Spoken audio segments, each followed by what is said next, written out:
Hi, this is Steve Anderson with the USBA, and I'm happy to speak with what I think and who I think is the best promoter of carom billiards in the United States, Paul Frankel, aka Professor QBall. Paul is a promoter, a bi-monthly billiard newspaper owner, a very good carom player himself. He is the U.S. distributor of Gabrielle's and a friend. Nice to speak with you today, Paul. Nice to be here. And I just want to express myself and just feel free to ask me any questions you like. And let's do it. All right. Well, very good. Well, I guess first things first. What got you interested in pool and billiards? And when did you recognize this would be a lifelong passion for you? Well, I was Brooklyn, New York, I resided at, and I was about 16 years old. And every time I used to get a haircut, above this barber shop was a pool room. And I always wanted to know what goes on up there. So one day I walked up, and that was my first time. I was a good pool player. I started playing pool. And in those days, they were 5x10 tables, Brunswicks. And when I started to play pool, I would say during that year, I was really getting pretty good. But if you didn't get there in the morning, you would have to wait a long time to get a table because there were always many pool players. So I was on the waiting list. And while on the waiting list, this gentleman asks me to play with him. He had one arm, and he was on a billiard table, and I had no clue what kind of table that was. So when he asked me, of course, I turned him down, and after 15 minutes of waiting, he did ask me again. And I said, okay. And this gentleman, he was making shots, and I couldn't make them. And I was like, an hour goes by, and I said, are you going to be here tomorrow to show me some more stuff? Right. He said, yes. Well, when I came the next day, that was it. I was hooked. I just was hooked. I fell in love with that game. So that's what really got me started in billiards. Well, that's wonderful. And how did you transition from not only playing the game to becoming such a good promoter and wanting to get more people interested in this beautiful sport you and I both love? Well, that came years later, many years later. So at 16, I started to play a lot of pool and billiards. And I don't know, I guess, about 4 or 5 years later, I started to understand billiards more because there weren't no tournaments around or anything like that in those days. Until one day, I heard about a gentleman called Sang Lee. Ah, yes. And I never knew about heated tables or anything like that. Right. But I was watching one video, and Sang Lee was in the picture, and that's when I heard that he was in, I think it was SNL Billiards in Flushing, Queens. Oh, yeah. And I lived in Brooklyn. So one thing led to another. I went down there, and sure enough, he had a Thursday night, I don't know, one of the night tournaments. Oh, okay. And he would spot whoever played him, he would spot the other person. Sure. Well, unbelievable, I draw him, and I'm playing him. He has to go to 32, and I got to go to 16. So that was such a treat for me to meet him, let alone play with him. Yes. So that's a little bit about it. And over the years, I started to hear about a World Cup Bob Jewett put a World Cup on. I don't know what year, if it was 2001. It was in Vegas. Yeah. And I never forget, I'm in the lobby, and Sang Lee, you know, I do magic. I always put magic with billiards. Right. And I'm in the lobby doing some magic for Sang Lee and some other people. And I never forget Sang when he goes, "You teach me magic, and I show you I teach you billiards." So, you know, one thing led to another. I started playing more. But it wasn't until years later that I had the opportunity to do an event. And rather than make it a long story, I did it. My first event was it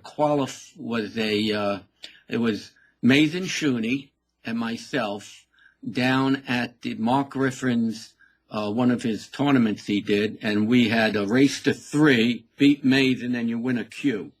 So that was my first time that I brought a table in, and we did a race to 3, you know, like I said, and we did that 3 years in a row down there, and it was very, very good, and so that was my first time.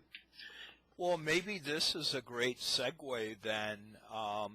Let's you know, you have been such an architect of many carom events. Well, actually, not just carom, pool and caroms.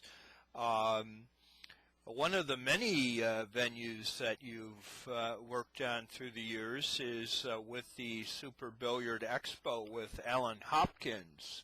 And rumor has it that you've got something up your sleeve this year. Can you describe what the format and the plan is?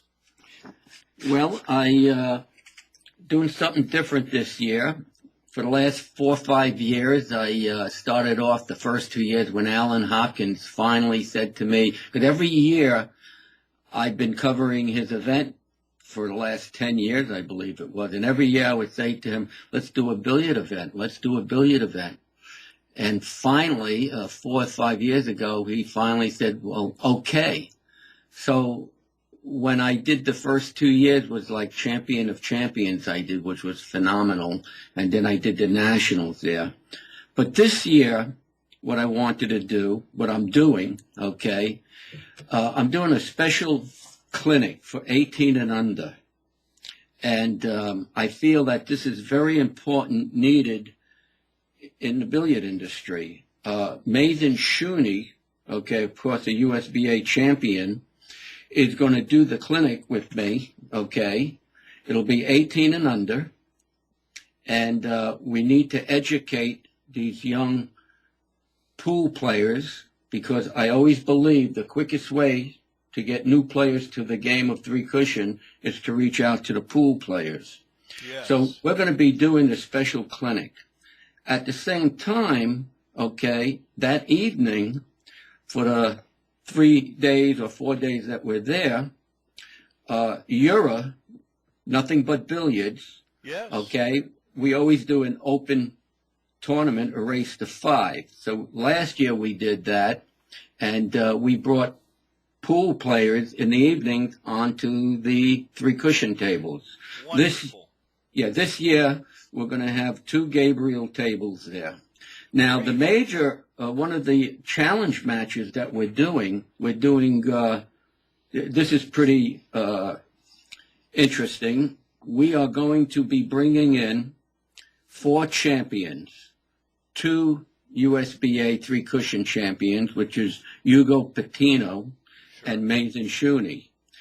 And we're going to bring in 2 US 9-ball champions, Shane Van Bowen, which is the #1 player in the country, yes, along with Mike DeShane. So what we're doing, the challenge team match, it'll be Hugo and Shane against Mays and Shooney and Mike DeShane. It'll be a race to 30 points, alternating shots, and you're allowed to talk to your partner. So the challenge match should bring in around our area where our table is going to be. By the way, let me say this to you. Alan Hopkins will have 4,000 to 5,000 pool players there. They do different matches. The Tap League, okay, will be there. They bring in around 3,000 players. So we're pretty excited because in the arena where we are, we do expect a large crowd watching.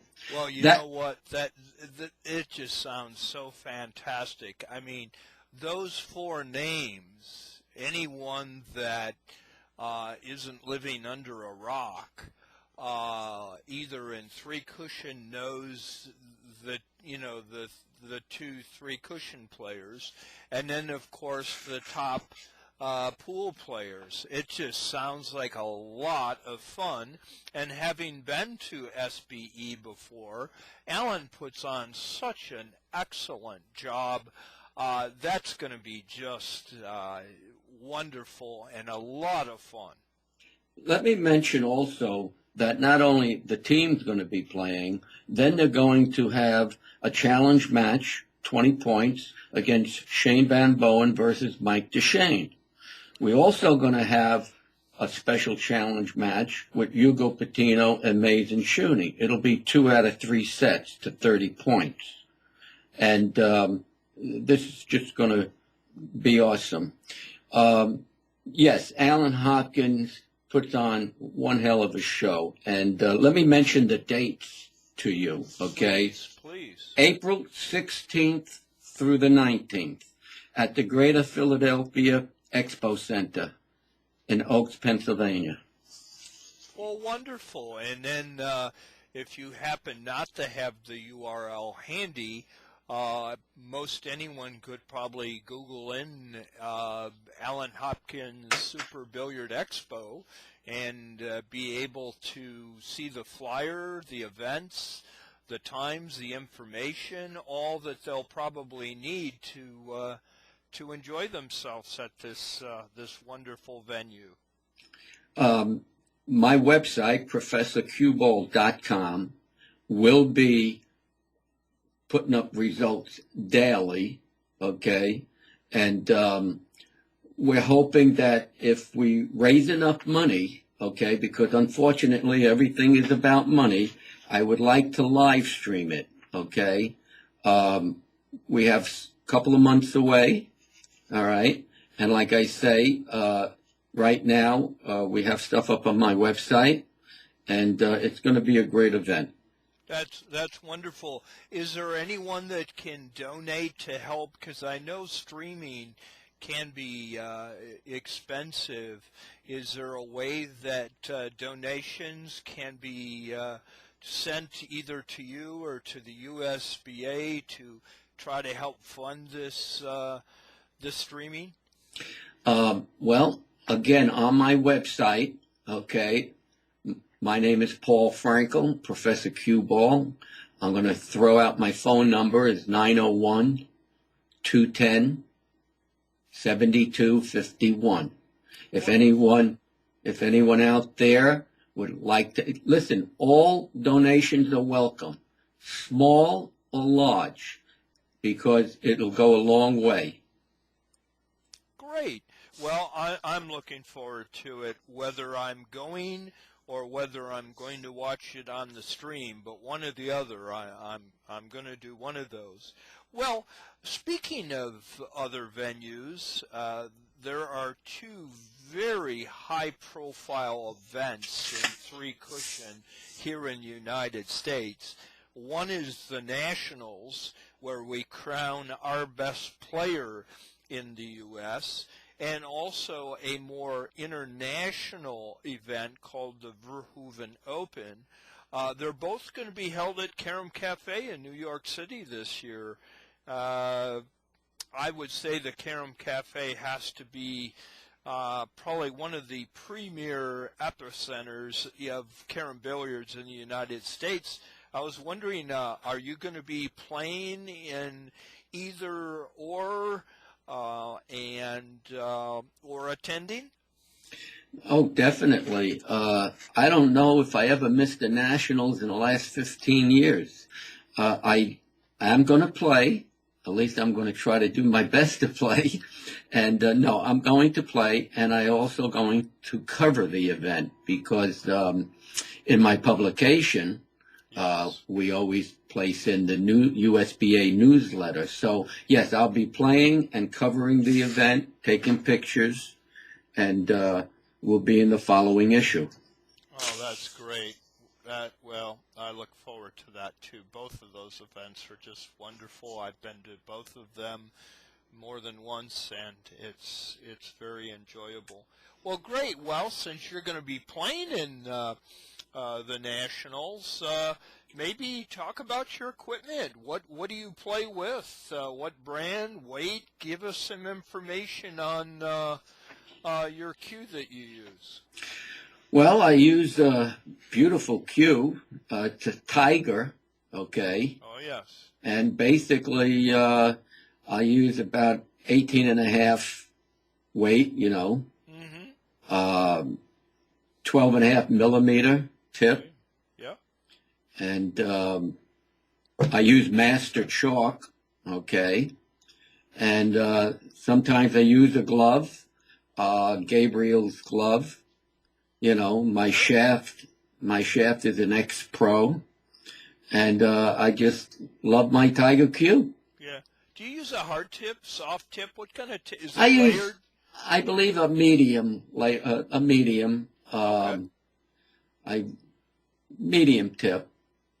Yeah. Well, you're playing with good equipment, so that I think really can help. So, well, for those that are interested in good carom equipment, Tiger Cues is an excellent manufacturer and also sponsors the USBA. So, if anyone's interested, certainly check them out. On to other things. Maybe you can share your thoughts about what happens to our sport in your mind in the next 10 to 20 years. How do you see things going for the sport?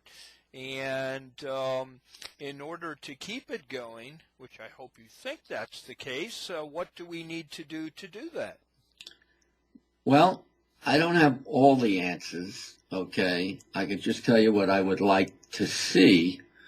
We need to educate the young players coming up, because just like any sport, you got to start from the ground. If we can get clinics around the country, if we can get more people like Mays and Shooney to donate their time, there's other champions out there, and you don't have to be a champion. If you're very knowledgeable in the game, we need to get the USBA. We got to sit down and develop some type of program and hold, if we could hold a half a dozen or a dozen around the country, going into rooms, letting them know that we like to hold a clinic.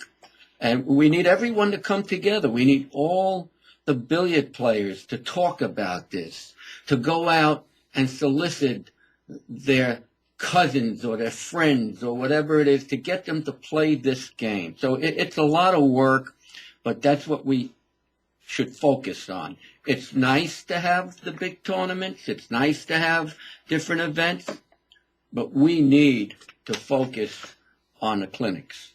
So that's one of the things. And then, of course, we have situations where we don't have the, tables in a lot of the rooms, okay? That's another issue.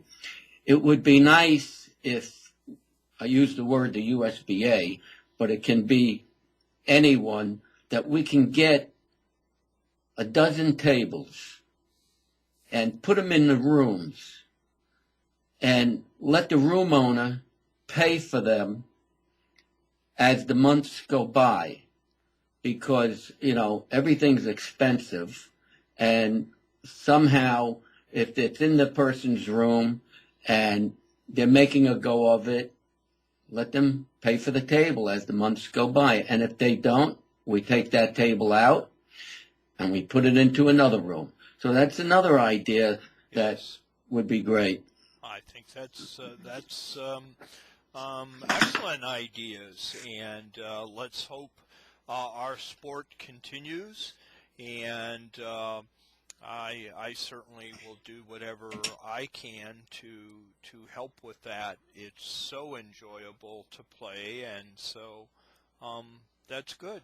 Well, next thing, with all interviews that I do, I always have a shot situation that I email our guest, give them a particular shot situation, and you have white, Paul, and basically you're, if we're looking at the table horizontally, you are not quite halfway, your ball's not halfway up the table, but and it's closer to the bottom rail, and you have the other two balls, yellow and red, down closer to the corner.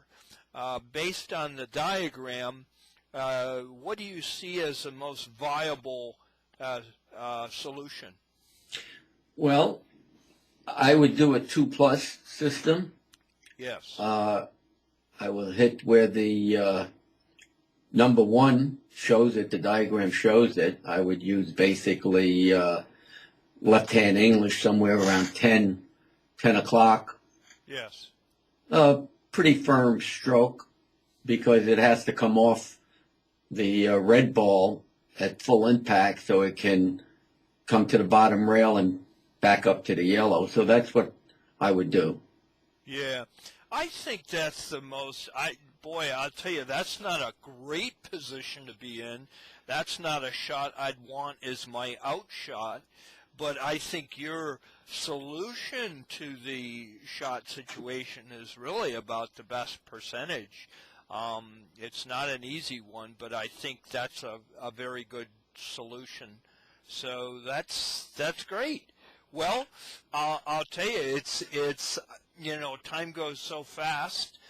You've given us a lot of information. It's always a pleasure speaking with you. And perhaps if you'd like to finish by telling our listeners what you may have on your mind, and we'll conclude. Well, I would like to say this. I would like to thank.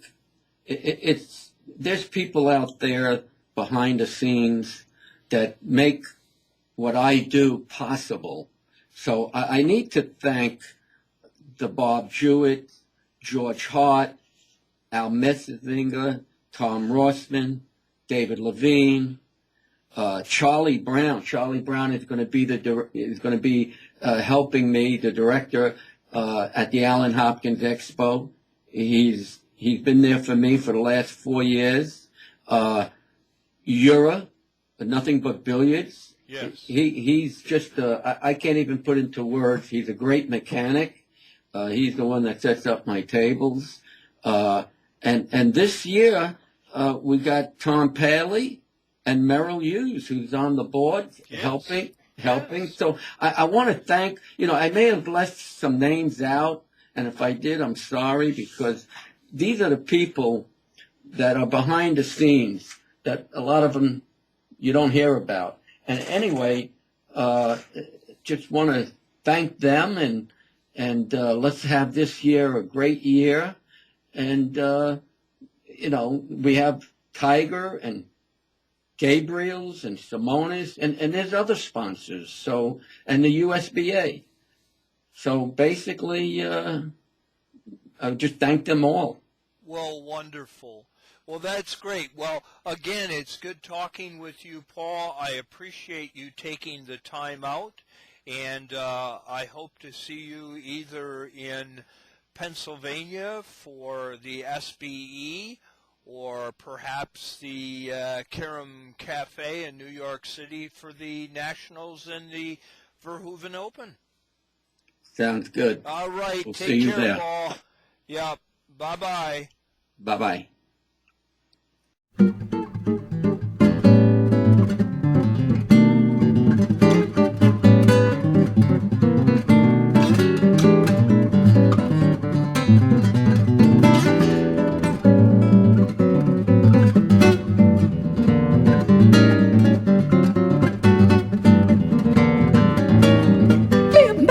Acho que não vou deixar você sair da minha vida. Sei que você vai gostar de estar no meio